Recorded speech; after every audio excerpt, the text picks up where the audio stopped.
నేను కాసం గారికి చెప్తా ఉన్నాను, అది బీసీ బిల్ కాదు, అది ముస్లిం రిజర్వేషన్ బిల్లు, బీసీ బిల్ కాదు. అది ముస్లిం రిజర్వేషన్ బిల్లు గురించి ఈరోజు రేవంత్ రెడ్డి గారు వారి మంత్రులంతా కూడా అక్కడ డ్రామా చేస్తూ ఉన్నారు. రాహుల్ గాంధీ డైరెక్షన్ చేస్తున్నారు, వీళ్ళు యాక్టింగ్ చేస్తున్నారు ఢిల్లీలో. రాహుల్ గాంధీకి తెలిసిపోయింది ఈ సినిమా ఫ్లాప్ అవుతుందని, అందుకే నిన్న మీటింగ్కి రాలే ఆయన. సోనియా గాంధీ రాలే, ప్రియాంక గాంధీ రాలే.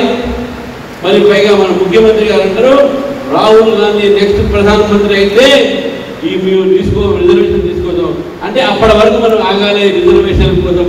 అది గుర్తుపడే ఆయన మాటలు అర్థమైపోతుంది.